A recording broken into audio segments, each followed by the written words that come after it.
Oi, oi, oi! Sejam muito bem-vindos ao canal Crônicas do Controle. Aqui no comentário fixado eu vou deixar a mensagem certinha para quem ver dos aplicativos vizinhos e quiserem pular para onde de fato a história começa. Mas quem quiser ficar comigo, pega na minha mão e bora para mais uma introdução.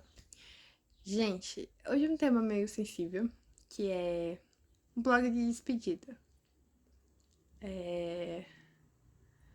A nossa protagonista, ela passou um tempo da vida dela correndo atrás de uma pessoa e descobriu que e fez um blog. E até o momento dele ver o blog, ele não acreditou. Inclusive, várias coisas ruins ele falou antes disso. E mexeu comigo. Bom, a narração ela é feita por IA e a história tem elementos da ficção. Então qualquer semelhança com nomes, lugares, pessoas ou até mesmo histórias é mera coincidência. A gameplay ela é autoral e as histórias citadas são traduzidas e adaptadas por mim, para melhor experiência para vocês. Agora, se não for pedir muito, vocês puderem deixar o like, comentar, se inscrever e compartilhar, eu vou agradecer de coração. E agora, sem mais demora, bora pra história!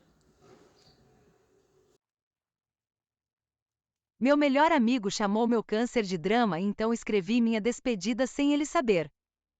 Meu nome é Emily Carter, e durante quase toda a minha vida, amei apenas uma pessoa, Oliver Reis, meu melhor amigo de infância. A primeira pessoa que segurou minha mão quando tive medo de entrar na escola. A primeira pessoa com quem dividi segredos. A primeira pessoa que me fez acreditar que talvez eu fosse especial para alguém. Infelizmente eu era especial, só não da forma que desejava. Nós crescemos juntos em uma pequena cidade nos arredores de Londres. Nossos pais eram amigos, nossas famílias passavam feriados juntas, e praticamente todo mundo acreditava que um dia acabaríamos namorando, menos Oliver, porque quando completamos 18 anos, outra pessoa passou a ocupar todos os pensamentos dele, minha prima, Sophie Bennett. Se você perguntasse para qualquer pessoa da cidade quem era Sophie, ouviria exatamente a mesma descrição: doce, gentil, tímida, frágil, uma garota que parecia precisar ser protegida do mundo. Eu costumava acreditar nisso também, até conviver com ela de verdade. Sophie tinha um talento raro.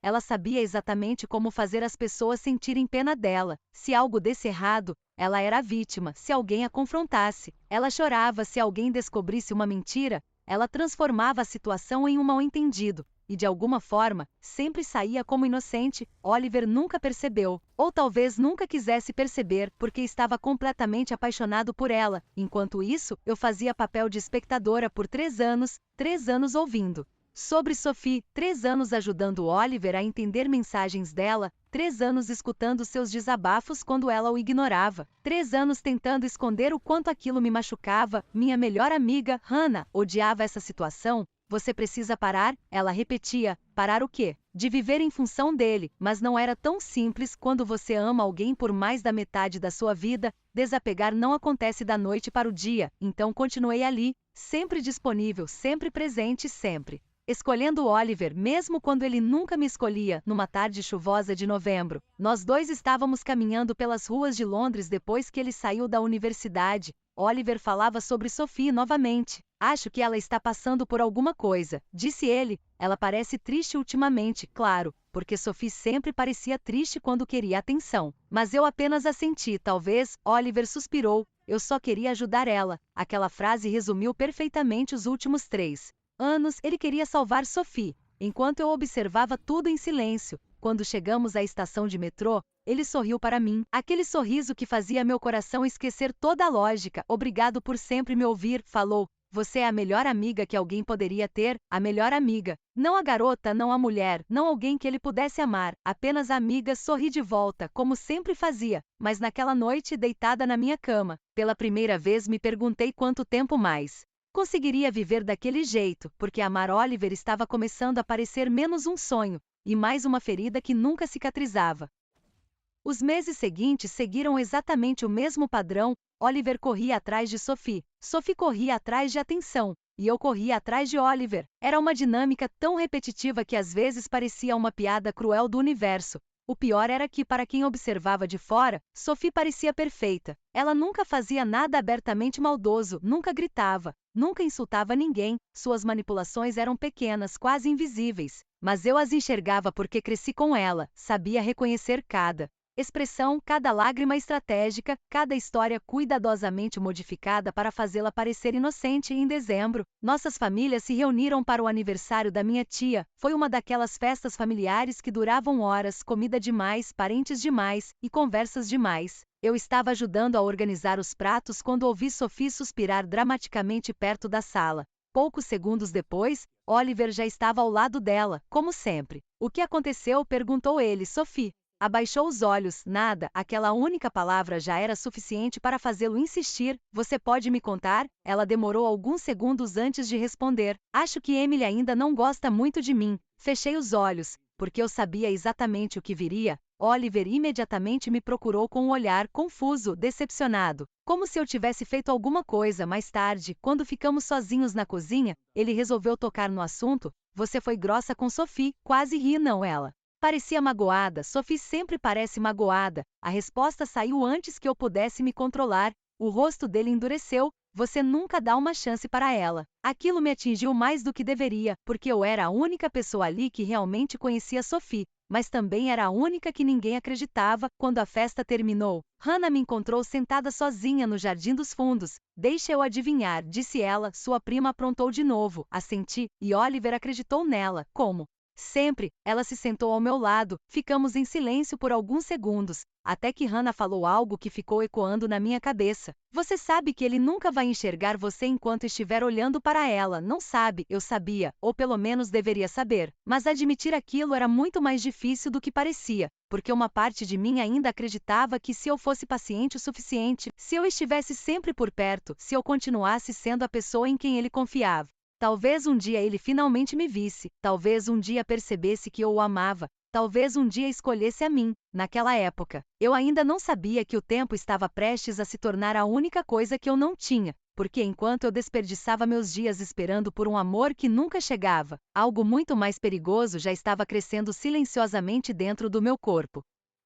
Tudo começou com um cansaço. No início, achei que fosse estresse. Eu trabalhava meio período enquanto terminava meus estudos, ajudava meus pais em casa e ainda passava tempo demais pensando em problemas que não podia resolver. Parecia lógico estar cansada, mas aquele cansaço era diferente. Eu dormia 10 horas e acordava exausta. Subir escadas me deixava sem fôlego. Alguns dias parecia que meu corpo inteiro pesava o dobro. Depois vieram as dores, primeiro nas costas, depois no abdômen em seguida. Uma sensação constante de pressão que eu não conseguia explicar. Minha mãe insistiu para que eu procurasse um médico. Eu demorei, sempre fui do tipo que evita hospitais. Mas acabei cedendo. Os primeiros exames não mostraram respostas claras. Então vieram mais exames, mais consultas, mais especialistas. E a cada semana, a expressão dos médicos parecia ficar mais séria. Eu tentava não pensar no pior. Tentava me convencer de que era algo tratável, algo simples, algo que logo passaria, até que, numa manhã fria de fevereiro, sentei diante de uma oncologista em um hospital de Londres e vi imediatamente em seu rosto que minha vida estava prestes a mudar. Minha mãe segurava minha mão, meu pai estava sentado ao meu lado, ninguém dizia nada. A médica abriu uma pasta, respirou fundo e começou a explicar. Eu ouvi palavras,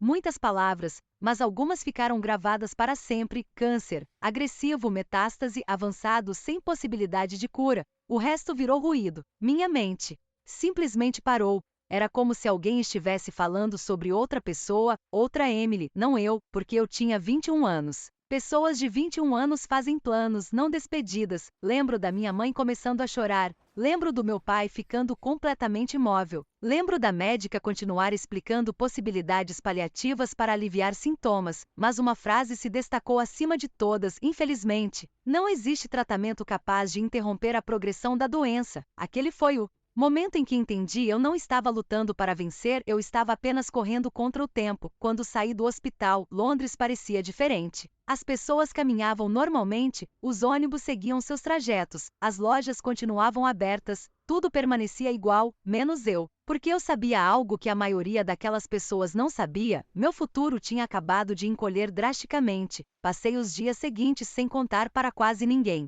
Hannah soube, meus pais sabiam, alguns. Familiares próximos também, mas eu evitava falar sobre isso, especialmente com Oliver, porque parte de mim ainda estava tentando aceitar, e parte de mim tinha medo. Medo da reação dele, medo da pena, medo de vê-lo me olhar de forma diferente. Mas, acima de tudo, medo de perceber que eu estava ficando sem tempo. Uma semana depois, encontrei Oliver numa cafeteria perto da universidade. Ele falava sobre Sophie, como sempre, mas dessa vez quase não ouvi nada, porque fiquei observando seu rosto, tentando gravar cada detalhe, o jeito como ele sorria, o jeito como mexia as mãos enquanto falava, o jeito como franzia a testa quando estava pensando pela primeira vez. Me ocorreu uma ideia devastadora: talvez eu nunca tivesse outra oportunidade de dizer o que sentia. Talvez eu passasse a vida inteira amando alguém sem que essa pessoa jamais soubesse. E pela primeira vez desde o diagnóstico, senti mais medo disso do que da própria morte. Durante vários dias, carreguei a mesma decisão comigo. Eu precisava contar para Oliver, não sobre meus sentimentos, aquilo parecia impossível naquele momento, mas sobre a doença, sobre o que estava acontecendo, sobre o fato de que meu tempo estava acabando. Toda vez que pegava o celular para mandar uma mensagem, desistia. Toda vez que ensaiava a conversa na minha cabeça, algo me fazia parar, até que Hannah perdeu a paciência. Emily, ele merece saber. Estávamos sentadas no meu quarto. Os resultados dos exames ainda estavam espalhados sobre a mesa. E se ele não acreditar, perguntei, então ele é um idiota. Ela respondeu imediatamente. Sorri de forma triste porque, apesar de tudo, eu ainda queria acreditar que Oliver não era um idiota. Só que ele estava tão acostumado a me enxergar como a garota que sempre estaria ali que talvez nem percebesse quando eu estivesse desaparecendo. 2 dias depois, finalmente criei coragem. Oliver me chamou para encontrá-lo num parque perto do rio Tamisa. Assim que cheguei, percebi que ele parecia irritado. O que aconteceu? Perguntei. Ele suspirou. Sophie está chateada. Claro, Sophie, sempre Sophie, mesmo naquele dia. Mesmo quando eu estava prestes a contar a pior notícia da minha vida,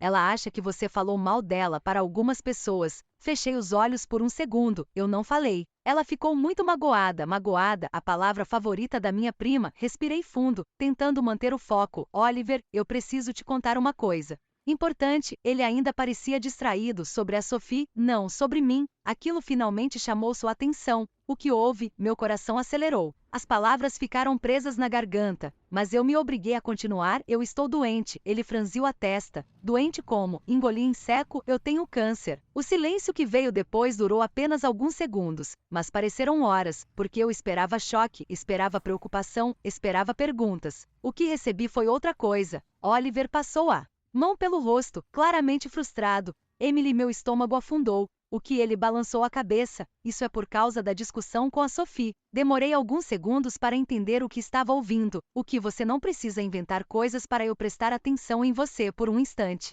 Achei que tinha escutado errado. Eu não estou inventando. Emily, a forma como ele falou meu nome foi pior que um grito, como alguém lidando com uma criança fazendo birra. Você precisa parar com isso. Senti o ar desaparecer dos meus pulmões. Eu tenho exames. Claro que tem, respondeu ele. Mas sinceramente, isso está ficando exagerado. Exagerado. Drama, carência. Era isso que ele estava vendo, não uma garota aterrorizada. Não alguém que acabará de descobrir que estava morrendo. Apenas alguém tentando chamar atenção. Fiquei olhando para ele, para o garoto que amei durante anos, e pela primeira vez, não consegui reconhecê-lo. Talvez porque naquele momento ele estivesse enxergando apenas o que queria enxergar, e eu já não tinha forças para convencê-lo do contrário. Levantei do banco. Oliver pareceu confuso. Emily, não respondi. Espera, continuei andando. Não olhei para trás, não chorei, não naquele momento. Mas quando cheguei em casa e fechei a porta do meu quarto, desabei, porque o câncer estava me tirando muitas coisas. Meu futuro, meus sonhos, meu tempo. Mas eu nunca imaginei que também me tiraria a única pessoa que eu ainda esperava ter ao meu lado. Naquela noite, depois de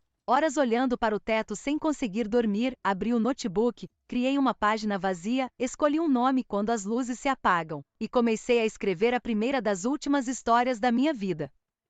A primeira publicação em Quando as Luzes se Apagam foi feita às 2h17 da manhã. Eu fiquei quase 1 hora olhando para a tela antes de apertar o botão de publicar. Não porque tivesse medo de escrever, mas porque aquilo tornava tudo real. Enquanto o diagnóstico estava guardado em exames e prontuários, ainda parecia distante. Escrever transformava a doença em algo impossível de ignorar. A primeira postagem tinha apenas algumas linhas. Tenho 21 anos e estou morrendo, não escrevo. Isso para receber pena. Escrevo porque tenho medo de partir sem deixar nada para trás. Foi simples, crua, honesta e estranhamente libertadora nos dias seguintes. Continuei escrevendo sobre os exames, sobre os hospitais, sobre o medo, sobre as pequenas coisas que comecei a valorizar depois que descobri que meu tempo era limitado. O cheiro da chuva, o café da manhã preparado pela minha mãe, os filmes antigos que meu pai adorava assistir, as conversas com Hannah, coisas que antes pareciam comuns, agora pareciam preciosas. Mas havia outro assunto que sempre acabava aparecendo nas minhas publicações.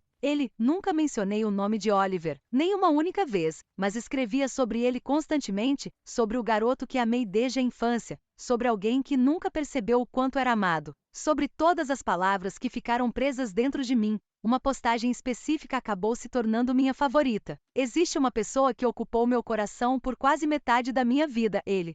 Não sabe, talvez nunca saiba, e isso costumava me destruir, mas agora, honestamente, o que me dói não é ele não me amar, é saber que vou embora sem poder guardar mais memórias dele. Naquela época, o blog tinha apenas algumas dezenas de leitores, desconhecidos espalhados pelo Reino Unido, pessoas que encontravam a página por acaso, mas elas começaram a voltar, e depois compartilhar, e depois comentar, pela primeira vez desde o diagnóstico. Eu não me sentia completamente sozinha, enquanto isso. Minha saúde piorava lentamente, as dores ficaram mais frequentes, a fadiga aumentou. Alguns dias eu precisava dormir durante a tarde inteira, outros dias mal conseguia terminar uma refeição. Minha mãe tentava ser forte, mas eu a ouvia chorar algumas noites. Meu pai passou a trabalhar menos para ficar mais tempo em casa, e Hannah praticamente se mudou para o meu quarto. Ela aparecia quase todos os dias, às vezes para conversar, às vezes apenas para ficar sentada ao meu lado em silêncio. Oliver continuava sem saber, ou talvez soubesse apenas a versão que queria acreditar.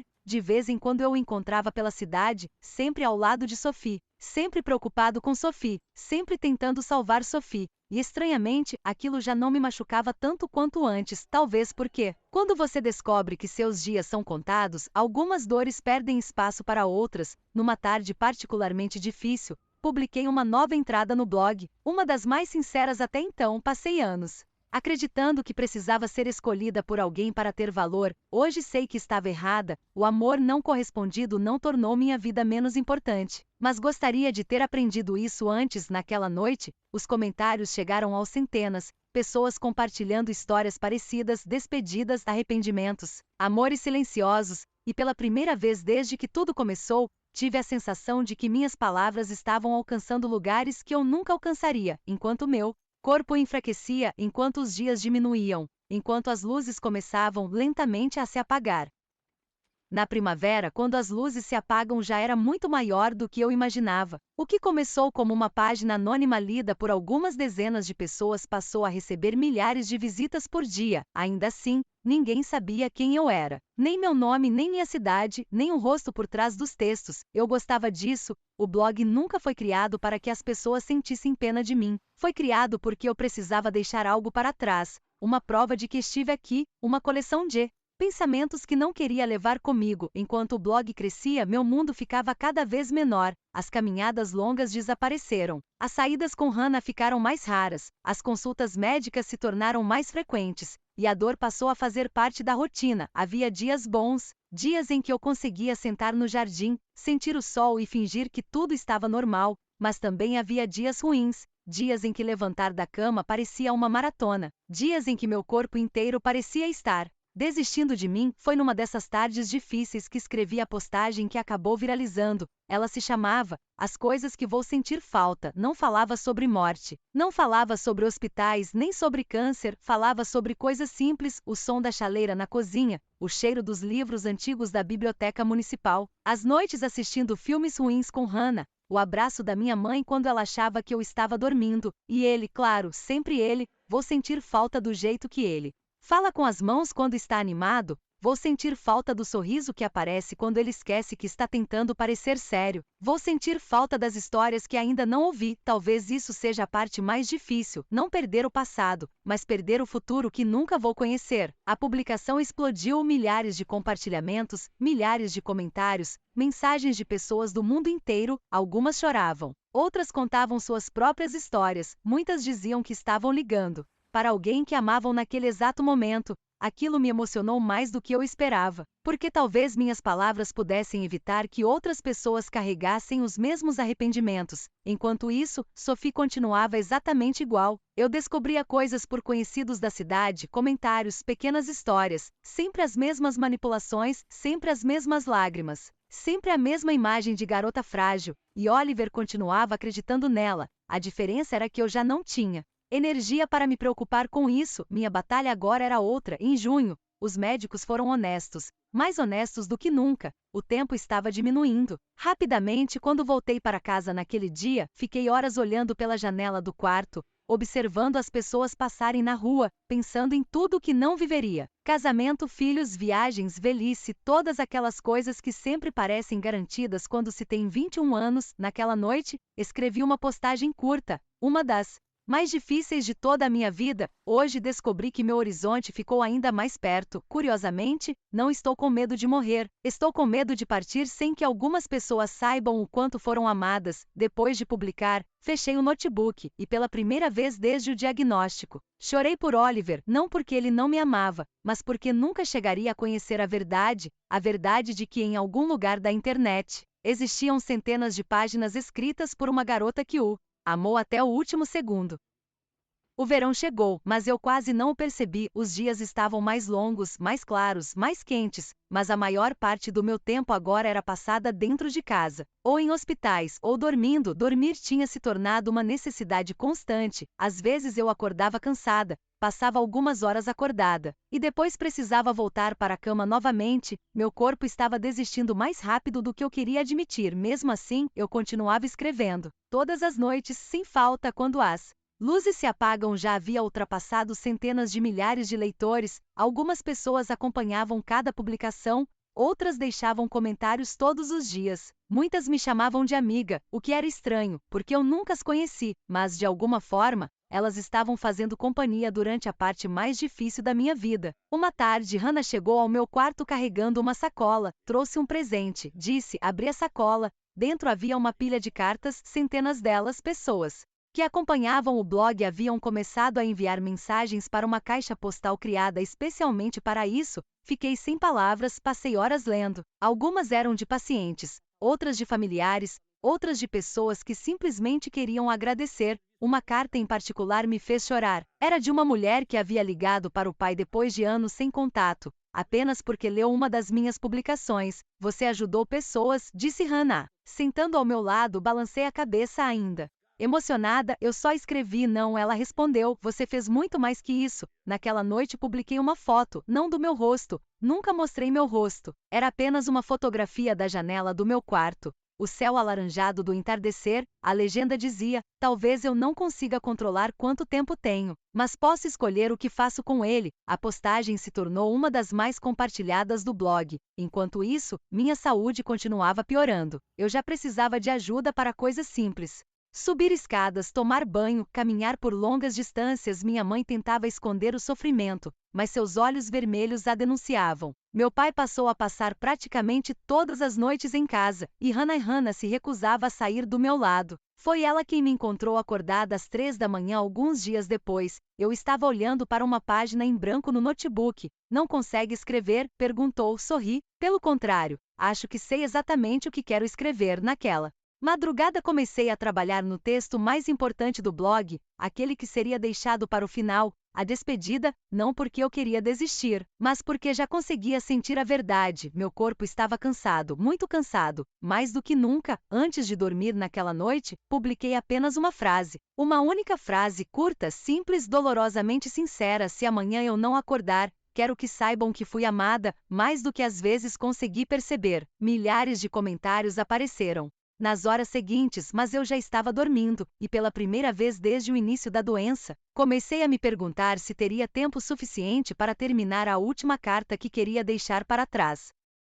Acordei numa manhã cinzenta de agosto com a sensação de que algo havia mudado. Não era uma dor nova, nem um sintoma específico, era apenas uma certeza silenciosa, como se meu corpo soubesse algo que minha mente ainda estava tentando aceitar. Os médicos já tinham sido honestos, meus pais também, e no fundo eu sabia. O tempo estava acabando. Nos dias seguintes, quase não saí da cama. Hannah passou a dormir no quarto ao lado. Minha mãe raramente me deixava sozinha. Meu pai fazia o possível para parecer forte, mas eu o pegava chorando no corredor quando acreditava que ninguém estava olhando. E pela primeira vez desde o diagnóstico, não senti raiva nem tristeza, nem desespero, só uma enorme vontade de deixar tudo organizado, deixar minhas últimas palavras da forma certa. Foi por isso que passei 3 dias escrevendo a postagem final de Quando as Luzes se Apagam, apagando frases, reescrevendo parágrafos, tentando encontrar as palavras certas, porque seria a última vez, a última publicação, a última conversa, a última parte de mim que ficaria no mundo. Quando terminei, entreguei as senhas do blog para Hannah.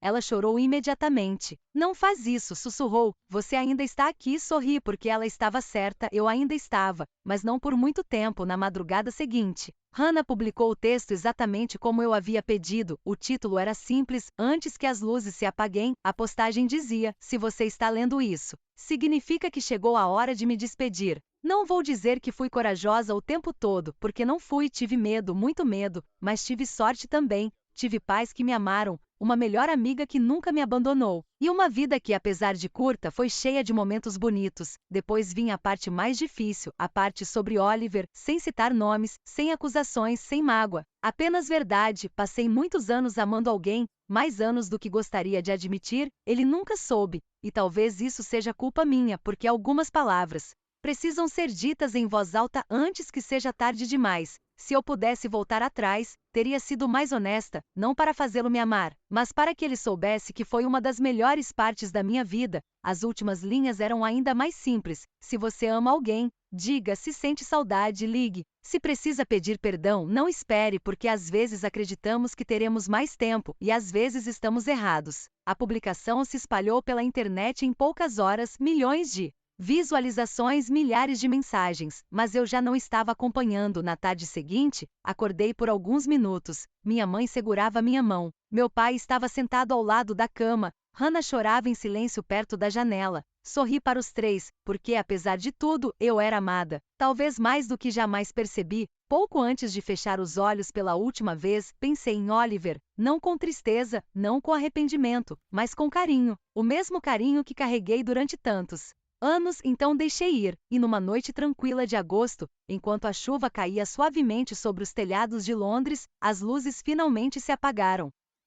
Eu descobri que Emily estava morta numa terça-feira e, por muito tempo, desejei que aquela frase não fosse real. Tudo começou com Sophie, ou melhor, com o fim da imagem que eu tinha dela durante anos. Eu acreditei em tudo que ela dizia. Acreditei quando contava que Emily a humilhava. Acreditei quando dizia que se sentia excluída. Acreditei quando chorava e jurava que estava tentando manter a paz na família. Nunca parei para questionar, nunca parei para ouvir o outro lado, porque era mais fácil acreditar na pessoa que parecia frágil, até que as mentiras começaram a aparecer. Primeiro foram pequenas contradições, depois mensagens, depois conversas que outras pessoas ouviram, e então uma amiga em comum mostrou capturas de tela que Sofia acreditava ter apagado, mensagens zombando de pessoas, manipulações planejadas, mentiras calculadas, inclusive sobre Emily. Lembro exatamente da sensação, como se alguém tivesse puxado um tapete sob meus pés, porque não era apenas Sophie que eu não conhecia, era a realidade inteira. Passei dias tentando encontrar explicações, tentando convencer a mim mesmo de que havia algum mal-entendido, mas não havia. Emily estava dizendo a verdade o tempo todo e eu nunca acreditei nela. Na sexta-feira daquela mesma semana,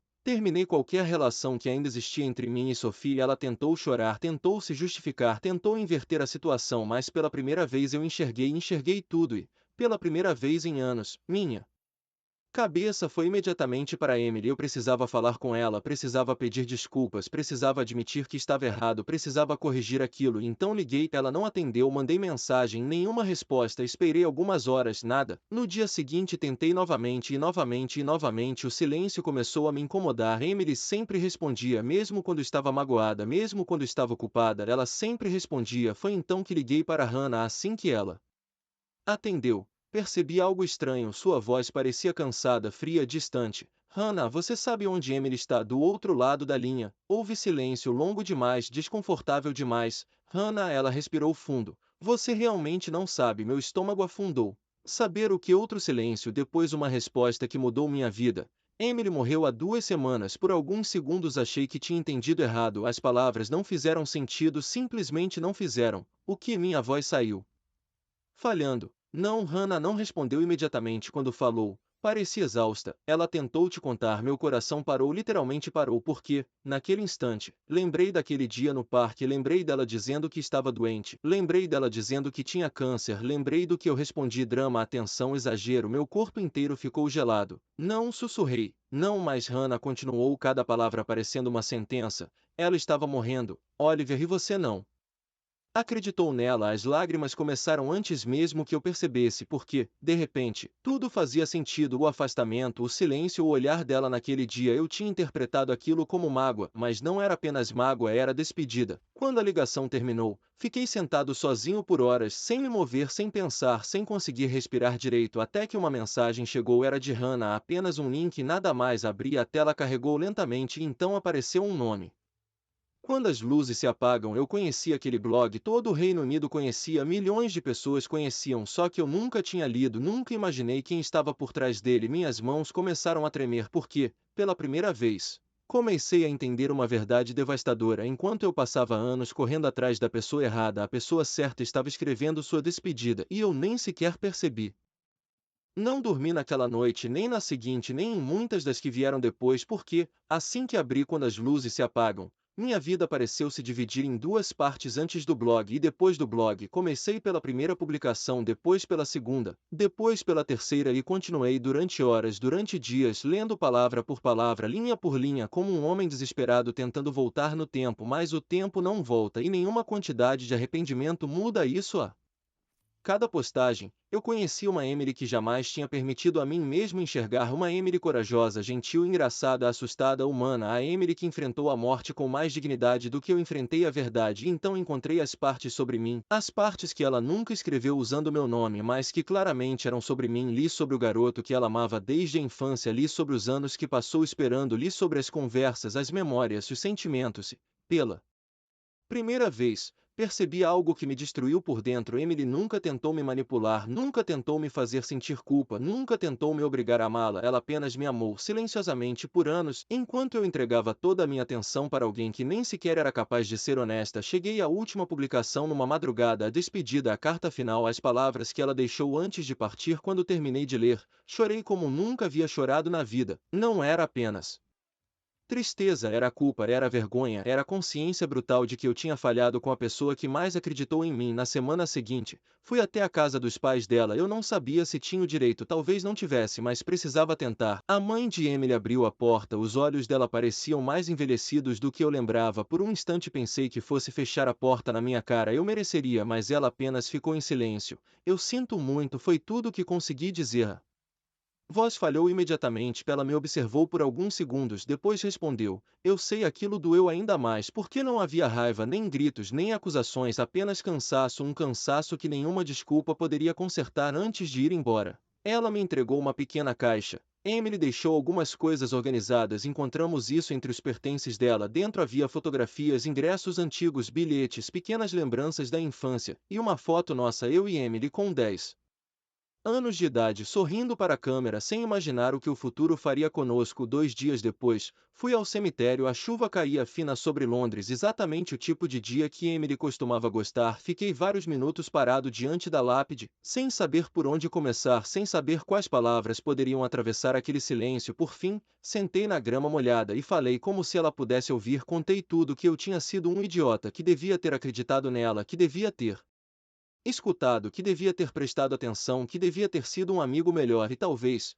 pela primeira vez na vida, fui completamente honesto. As lágrimas escorriam sem controle, porque eu finalmente entendi algo que ela já sabia há muito tempo. Nós sempre acreditamos que teremos outra chance, outra conversa, outro telefonema, outro amanhã, mas às vezes não temos. Às vezes a última conversa já aconteceu e nem percebemos. Quando me levantei para ir embora, deixei uma única flor sobre a lápide. Depois olhei para o nome gravado na pedra: Emily Carter, 21 anos, amada filha, amada amiga. E, embora nunca estivesse escrito ali, eu sabia que também havia sido muito mais do que isso. Sorri através das lágrimas, um sorriso triste, tardio e inútil. Me perdoa, Emily, sussurrei. O vento levou as palavras e, pela primeira vez desde que ela partiu, aceitei uma verdade que me acompanharia pelo resto da vida. O amor dela sempre esteve ali. Quem nunca enxergou fui eu.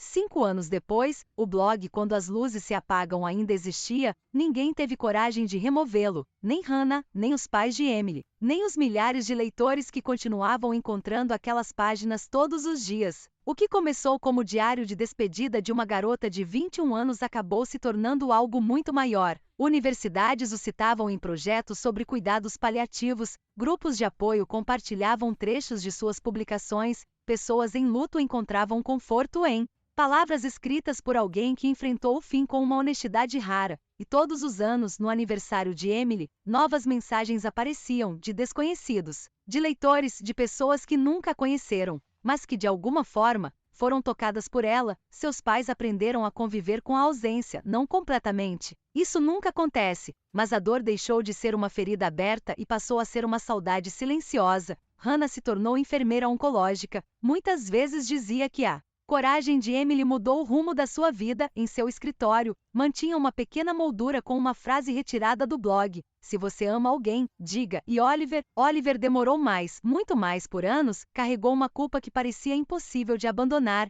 não pela falta de amor, mas pela falta de atenção, porque, depois de ler o blog inteiro inúmeras vezes, ele finalmente compreendeu algo. Emily nunca esperou perfeição, nunca esperou que ele a amasse de volta, ela apenas queria ser ouvida e ele falhou nisso durante muito tempo. Visitou o túmulo dela todos os meses, levava flores, conversava sozinho, contava sobre a vida, como fazia quando eram crianças. Até que um dia percebeu algo: Emily jamais gostaria que ele passasse o resto da vida preso ao passado. Ela havia escrito sobre arrependimentos justamente para que outras pessoas não cometessem o mesmo erro. Então ele começou a viver novamente devagar, sem esquecer, mas também sem permanecer parado numa tarde chuvosa de Londres. Anos depois, Oliver abriu o blog mais uma vez. Como fazia ocasionalmente, percorreu algumas das publicações, sorriu em outras, chorou em algumas, e então encontrou uma frase que já havia lido dezenas de vezes, mas que naquele dia finalmente entendeu: "Não me entristece partir, me entristeceria partir sem ter amado." Oliver fechou os olhos e sorriu, porque no fim das contas, Emily amou seus pais, amou sua melhor amiga, amou a vida, e amou alguém que nunca soube valorizar isso enquanto